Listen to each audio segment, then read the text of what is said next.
നിങ്ങളുടെ favourite shows ഇനി ഒരിക്കലും മിസ്സാവില്ല. ഇപ്പോൾ C5 കാണും നിങ്ങളുടെ ഫേവറേറ്റ് ഷോ തികച്ചും സൗജന്യമായി. കവിതയുടെ വിവാഹം ക്ഷേത്രത്തിൽ വെച്ചായതുകൊണ്ട് പുറത്തു നിന്ന് ആരെയും ക്ഷണിച്ചിട്ടില്ല. കുടുംബക്കാര് മാത്രം മതി.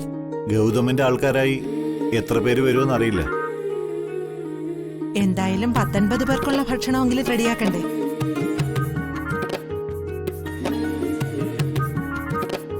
അതിനുള്ള ഏർപ്പാടുകളൊക്കെ ചെയ്തു കഴിഞ്ഞ മുത്തശ്ശി. നമ്മള് പറഞ്ഞ ഹോട്ടലിലാണോ? അതെ അതെ മുത്തശ്ശ, വിവാഹം നടക്കുന്ന ക്ഷേത്രത്തിന് അടുത്തുള്ള ഹോട്ടലല്ലേ, അതാ എല്ലാവർക്കും സൗകര്യം. ഒരുക്കങ്ങളൊക്കെ നല്ലതാ, പക്ഷേ കവിതയും ഗൗതവുമായിട്ടുള്ള വിവാഹം നടക്കാൻ പോകുന്നില്ല.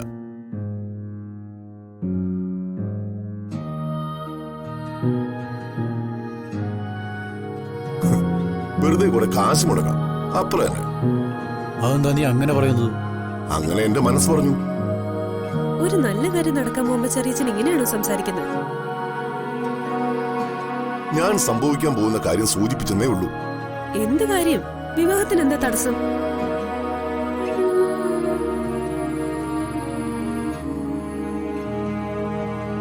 അല്ല, എന്തായാലും ചെറിയച്ഛൻ അക്കാര്യം ഞങ്ങളോട് തുറന്നു പറ, ഞങ്ങളോട് കേക്കട്ടെ. ആരെന്തൊക്കെ പറഞ്ഞാലും നാളെ ക്ഷേത്രത്തിൽ വെച്ച് ഇളയമ്മയുടെ വിവാഹം നടന്നിരിക്കും.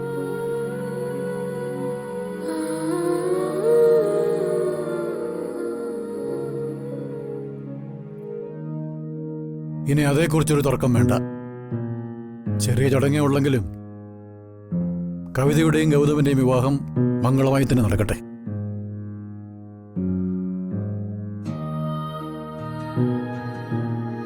ഇല്ല, ഈ വിവാഹം നടക്കില്ല. ലച്ചുവിന് ചില തീരുമാനങ്ങളൊക്കെ ഉണ്ട്. എന്തായാലും ഈ വിവാഹം മുടങ്ങും, അത് ഉറപ്പാ.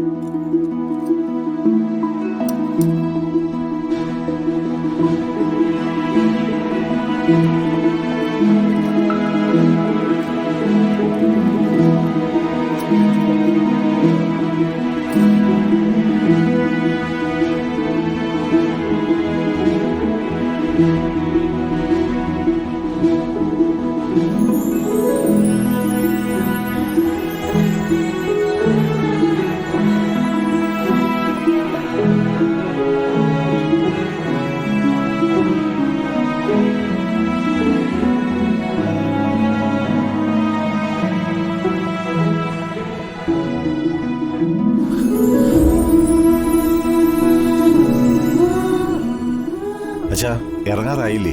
മുഹൂർത്തത്തിന് ഇനി സമയമുണ്ടല്ലോ. സമയമുണ്ട്, ഇരിക്കേ.